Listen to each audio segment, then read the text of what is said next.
નમસ્કાર, મારું નામ રાધા છે અને આજે હું તમને મારા જીવનની એક એવી વાર્તા સંભળાવવા જઈ રહી છું જેની ચર્ચા કરવાની હિંમત હું ક્યારેય કરી શકી નથી. મારી ઉંમર 25 વર્ષ છે અને હજી સુધી મારા લગ્ન થયા નથી કે કોઈ સંબંધ પાક્કો થયો નથી. હું મારા પિતાજી સાથે રહું છું. 2 વર્ષ પહેલાં મારી માતા અમને છોડીને ચાલ્યા ગયા. મારો એક મોટો ભાઈ છે, અવિનાશ, જે મારાથી 3 વર્ષ મોટો છે અને તે શહેરમાં તેની પત્ની સાથે રહેતો હતો. મારી વાર્તાની શરૂઆત ત્યાંથી થાય છે જ્યારે અવિનાશભાઈએ તેમની પત્નીથી અલગ થવાનો નિર્ણય કર્યો. લગભગ 1.5 વર્ષ પહેલાંની આ વાત છે. છૂટાછેડા પછી તે પાછો અમારા ઘરે આવી ગયો અને ફરીથી અમે ત્રણેય, હું, પપ્પા અને અવિનાશ, એક સાથે રહેવા લાગ્યા. સાચું કહું તો એક વાત મને હંમેશા પરેશાન કરતી હતી. જ્યારે પણ મારા માટે કોઈ સંબંધ આવતો તે આગળ વધતો નહોતો. ન તો ક્યારેય સગાઈ સુધી વાત પહોંચતી કે ન તો લગ્નની. આ સ્થિતિ મને ખૂબ વ્યાકુળ કરતી હતી. મારી ઉંમરની બધી સહેલીઓના માત્ર લગ્ન જ નહોતા થયા, પણ તેમને બાળકો પણ હતા અને હું હજી પણ એકલી હતી. ન કોઈ જીવનસાથી અને ન કોઈ વિશેષ અનુભવ. મને એવું લાગવા માંડ્યું હતું કે મારો સમય વીતી રહ્યો છે. આ વિચારથી હું ઘણીવાર મારા રૂમમાં એકલી બેસીને રડતી. હું મારી જાતને પૂછતી, આવું કેમ? શું મારામાં કોઈ કમી છે? હું સુંદર છું, મારું ધ્યાન રાખું છું, સમાજમાં હળુમળું છું, તો પછી મારા માટે સારા સંબંધો કેમ નથી આવતા? ક્યારેક તો મનમાં એવો વિચાર પણ આવતો કે કદાચ કોઈએ મારા પર કોઈ મેલી વિદ્યા કરી દીધી હશે. આ બધા વિચારોથી હું માનસિક રીતે ભાંગી રહી હતી. જ્યારે અવિનાશભાઈ તેમની પત્નીને તેમનો ફ્લેટ આપીને અમારી પાસે પાછા ફર્યા ત્યારે મને થોડી રાહત મળી. મને લાગ્યું કે હવે મારો ભાઈ મારો સાથ આપશે, કારણ કે એકલતામાં હું ખૂબ જ કંટાળી જતી હતી. પપ્પા તો સાંજ થતાં જ તેમની દવાઓ લઈને સૂઈ જતા અને હું એકલી બેઠી રહેતી. જો કે ભાઈ ભાભીના છૂટાછેડાથી મને દુઃખ પણ થયું હતું, કારણ કે મને ભાભી ખૂબ વાલી હતી. અવિનાશભાઈએ ક્યારે નહોતું જણાવ્યું કે તેમની વચ્ચે શું થયું હતું. પાછળથી ખબર પડી કે કારણ હતું ભાભીની અફવા ફેલાવવાની આદત. તે દરેકની વાતો સાંભળતી અને પછી તેને આમ તેમ ફેલાવતી રહેતી. લોકોએ જ્યારે અવિનાશભાઈને આ વિશે ફરિયાદ કરી ત્યારે તેને ખૂબ દુઃખ થયું. અવિનાશભાઈએ ઘણીવાર તેમની પત્નીને સમજાવ્યું કે પોતાના ઘર પર ધ્યાન આપ, બીજાના જીવનમાં ડોક્યું કરવાનું બંધ કર. પરંતુ તે ન સાંભળતી. તે હંમેશા કહેતી, મારી સહેલીના ભાભીના પતિએ તેને નવો ફોન અપાવ્યો. અમારા પાડોશી તેમની પત્નીને શિમલા ફરવા લઈ ગયા. તે પોતાના જીવનથી સંતુષ્ટ નહોતી અને હંમેશા ભાઈને ફરિયાદો કરતી રહેતી. તે સમયે ભાઈની આર્થિક સ્થિતિ પણ સારી નહોતી, જેને ભાભી સ્વીકારી ન શકી અને અંતે છૂટાછેડા માંગી લીધા. જ્યારે ભાઈ અમારી સાથે રહેવા આવ્યા ત્યારે ધીરે ધીરે અમે એકબીજાની નજીક આવવા લાગ્યા. અમે બંને મિત્રો જેવા બની ગયા. અમારી પાસે બીજા કોઈ મિત્રો પણ નહોતા. તે પણ એકલો અને હું પણ એકલી. પપ્પા વૃદ્ધ છે. તમે સમજી શકો છો કે તેઓ સાંજે 6 વાગે તેમની દવા લઈને સૂઈ જતા અને સવારે 5 વાગે ઉઠી જતા. હું અને અવિનાશ રાત્રે મોડે સુધી જાગતા, સાથે રસોઈ બનાવતા, ક્યારેક નમકીન કે મીઠાઈ ખરીદી લાવતા અને ટીવી જોતા કલાકો સુધી વાતો કરતા. અમે એકબીજા સાથે બધું જ શેર કરતા, બિલકુલ મિત્રોની જેમ. જ્યારે થાકી જતા ત્યારે હું કહેતી, ચલો ભાઈ, હવે હું સૂવા જાઉં છું. હું મારા રૂમમાં જતી અને ભાઈ થોડીવાર પછી તેમના રૂમમાં. ક્યારેક તે કહેતો, રાધા, ચાલ ક્યાંક ફરવા જઈએ. અમે બહાર જતા અને તેનો સાથ મને શાંતિ આપતો. આ રીતે તેણે મારા એ દુઃખને ઓછું કર્યું જે મને લગ્ન ન થવા અને ઉંમર વધવાને કારણે સતાવતું હતું. પરંતુ થોડા દિવસ પછી મેં અનુભવ્યું કે ભાઈ પોતે ખૂબ જ પરેશાન છે. તેની માનસિક સ્થિતિ ઠીક નહોતી લાગતી. ઘણીવાર મેં તેને તેના રૂમમાં એકલો ઉદાસ બેઠેલો જોયો હતો. હું તેની પાસે જઈને પૂછતી, ભાઈ, શું થયું? આટલા પરેશાન કેમ છો? જો તમે ભાભીને આટલો પ્રેમ કરો છો તો અલગ કેમ થયા? ભાઈ માત્ર એટલું જ કહેતો, રાધા, હું તેના કારણે દુઃખી નથી, બસ બીજું કંઈક વિચારી રહ્યો છું. મારી ચિંતા ન કર. ધીરે ધીરે ભાઈની હાલત વધુ બગડવા લાગી. હવે તે બરાબર ખાતો પણ નહોતો.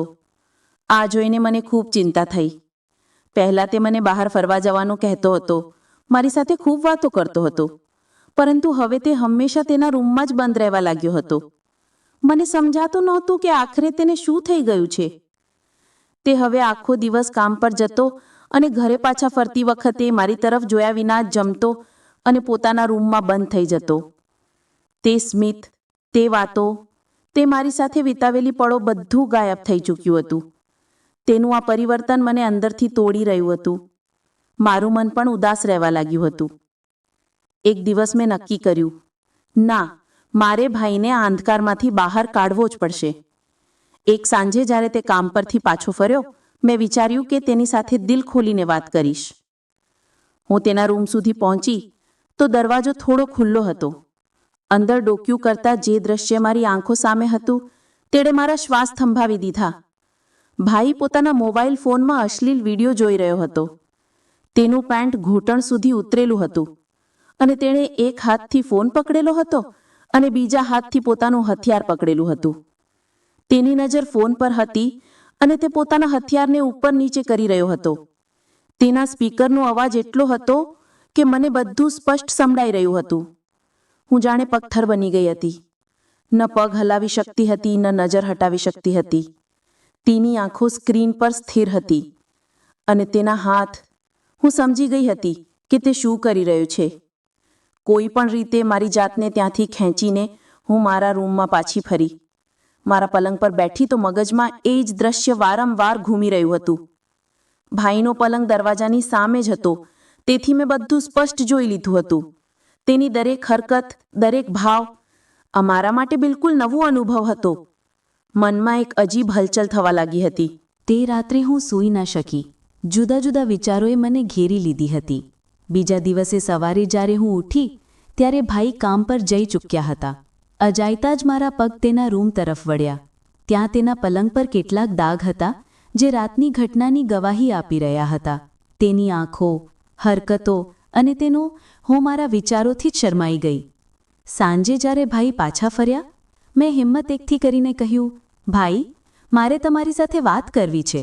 તે બોલ્યા, અત્યારે નહીં રાધા, હું થાકેલો છું, મારા રૂમમાં જાઉં છું.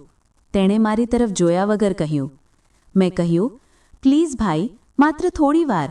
તમે હવે મારી સાથે પહેલાંની જેમ વાત પણ નથી કરતા. મેં વિનંતી કરી. તેણે હાશકારો ભર્યો. ઠીક છે, હું થોડો આરામ કરી લઉં, પછી વાત કરીશું. મેં માથું હલાવ્યું. પરંતુ થોડીવાર પછી ફરીથી તેના રૂમ પાસેથી પસાર થઈ તો એ જ અવાજો સંભળાયા. તે ફરીથી એ જ બધું કરી રહ્યા હતા.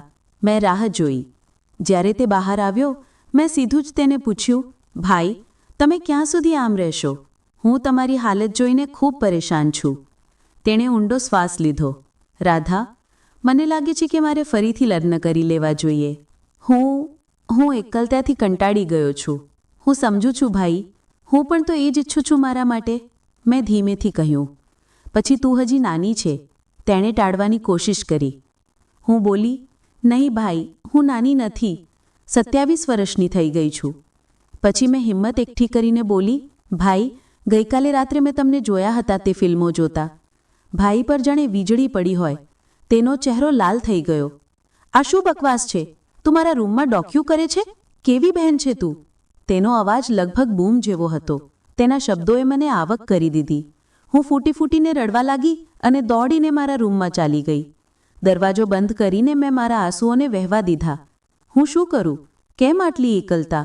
કેમ આટલી ગૂંચવણો? 5 મિનિટ પછી દરવાજા પર ધીમો ટકોરો થયો. તે ભાઈ હતો. તેણે ધીમેથી મારા ખભા પર હાથ મૂક્યો અને બોલ્યો, રાધા, પ્લીઝ રડ નહીં. ભાઈ, મને તમારી ખૂબ ચિંતા થાય છે, મેં મારા આંસુ લૂછતા કહ્યું. હું તમને આમ દુઃખી નથી જોઈ શકતી. મને મારો ભાઈ પાછો જોઈએ છે. તે જે હસતો હતો, મારી સાથે વાતો કરતો હતો. ભાઈએ મારી તરફ એક અજીબ નજરથી જોયું અને બોલ્યા, રાધા. ગઈકાલે મારી વાત સાંભળીને ભાઈની નજર બદલાવા લાગી. તેણે મને પગથી લઈને માથા સુધી જોઈ, જાણે અત્યાર સુધી ક્યારેય ન જોઈ હોય. મને તેની નજરમાં સહેવાસની ભૂખ દેખાઈ રહી હતી. તે દિવસે અમારી વચ્ચે તે બધું જ થયું જે પતિ અને પત્ની વચ્ચે થાય છે. લગભગ 20થી 25 મિનિટ સુધી પૂજન વિધિ ચાલતી રહી. જીવનમાં પ્રથમ વખત આવો અહેસાસ કર્યો હતો. મને પરમ સુખની અનુભૂતિ થઈ રહી હતી. ભાઈ પણ ઘણા સમય પછી આજે ખુશ હતા. તેના ચહેરા પર સંતોષનો ભાવ સાફ સાફ દેખાઈ રાખ્યો હતો. મને મારો જૂનો ભાઈ પાછો મળી ગયો હતો. પૂજન વિધિ પૂર્ણ કર્યા પછી એ જ અવસ્થામાં ભાઈ મારા ઉપર જ સૂતા રહ્યા. અમે બંને સંપૂર્ણ નિર્વસ્ત્ર હતા. ચરમ સુખની ચરમસીમા ઓળંગીને એકબીજાને આલિંગન આપતા એમ જ સૂતા રહ્યા. જ્યારે અમે મારા રૂમમાં હતા, અચાનક પપ્પાને કંઈક અવાજ સંભળાયો. તેઓ ઉઠ્યા અને મારા રૂમ તરફ આવી ગયા.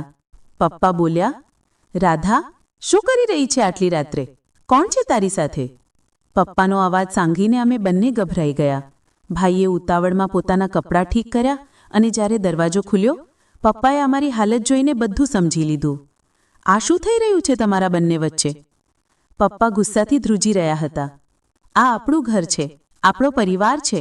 તમે મારી ઇજ્જત માટીમાં મેળવી દીધી. હું શરમથી ફૂટી ફૂટીને રડવા લાગી. પપ્પાના મુખ પર નિરાશાનો ભાવ જોઈને મારું દિલ તૂટી રહ્યું હતું. પપ્પા બોલ્યા, રાધા, મેં તને આટલા સારા સંસ્કાર આપ્યા, પણ આ બધું શું છે? પપ્પાના અવાજમાં દર્દ હતો. અને અવિનાશ, તને તારી બહેનની ઇજ્જતની પણ પરવા નથી. પપ્પાના શબ્દોએ અમને વાસ્તવિકતાનો અહેસાસ કરાવ્યો. ભાઈએ માથું ઝુકાવીને કહ્યું, પપ્પા, મને માફ કરી દો. હું ખૂબ પરેશાન હતો અને ખોટા રસ્તે ચાલી નીકળ્યો. મેં પણ રડતા રડતા કહ્યું, પપ્પા, મેં પણ બહુ મોટી ભૂલ કરી દીધી. મને માફ કરી દો. પપ્પાએ ઊંડો શ્વાસ લીધો. તેમની આંખોમાં આંસુ હતા, પરંતુ તેઓ મજબૂત રહ્યા. હવે આ બધું બંધ કરો. હું નથી ઈચ્છતો કે આપણા પરિવારની બદનામી થાય. આટલું કહીને પપ્પા ચાલ્યા ગયા. પાછળ છોડી ગયા પોતાના તૂટેલા સપનાઓનો કાટમાળ. બીજા દિવસે સવારે પપ્પાએ ભાઈને ઘર છોડવાનો આદેશ આપ્યો. અવિનાશ, હવે તારે તારું જીવન અલગ જીવવું પડશે. અને રાધા, હું તારા લગ્ન જલ્દીમાં જલ્દી જ કરાવીશ. અવિનાશે તેની ભૂલ સ્વીકારી અને બીજા શહેરમાં નોકરી શોધવા ચાલ્યો ગયો. મેં પણ મારા અંદરના ખરાબ વિચારોથી છુટકારો મેળવવાનો સંકલ્પ કર્યો. થોડા મહિનાઓ પછી પપ્પાએ મારા માટે એક સારો સંબંધ શોધી કાઢ્યો. મેહુલ એક નાની કંપનીમાં કામ કરતા હતા. નેક દિલ અને સમજદાર માણસ હતા. અમારા લગ્ન થઈ ગયા અને મેં તેમની સાથે નવી શરૂઆત કરી. મેહુલ મને હંમેશા સન્માન આપ્યું, પ્રેમ કર્યો અને મેં પણ મારા ભૂતકાળને પાછળ છોડીને આગળ વધવાનું શીખ્યું. અવિનાશે પણ એક સારી ભણેલી ગણેલી છોકરી સાથે લગ્ન કરી નવો પરિવાર વસાવ્યો. આજે હું મેહુલ સાથે સુખી છું. મારે એક પ્યારું બાળક છે અને હું મારી ભૂલોમાંથી ઘણું બધું શીખી ચૂકી છું. હવે હું સમજું છું કે પરિવારની મર્યાદા અને સાચા માર્ગે ચાલવાથી વધીને જીવનમાં બીજું કંઈ નથી. ક્યારેક આપણે ભટકી જઈએ છીએ, ખોટા નિર્ણયો લઈએ છીએ, પણ આપણે હંમેશા યાદ રાખવું જોઈએ કે આપણા નિર્ણયો માત્ર આપણને જ નહીં, આપણા પરિવારને પણ અસર કરે છે. મેં મારા જીવનમાંથી આ શીખ્યું છે કે ક્યારેક આપણે આપણી નબળાઈઓ અને એકરતામાં એવા નિર્ણયો કરી લઈએ છીએ જે આપણા અને આપણા પરિવાર માટે યોગ્ય નથી હોતા. પરંતુ આપણે હંમેશા આપણી ભૂલોમાંથી શીખવું જોઈએ અને આગળ વધવું જોઈએ. તમને આ વાર્તા કેવી લાગી? કૃપા કરીને તમારા વિચારો શેર કરો. અને જો વાર્તા ગમી હોય તો વિડીયોને લાઇક કરી દેજો. અને ચેનલ પર પહેલીવાર આવ્યા હો તો પ્લીઝ ચેનલ સબસ્ક્રાઇબ કરી લેજો. ફરી મળીશું એક નવી રસપ્રદ વાર્તા સાથે. ત્યાં સુધી બાય બાય.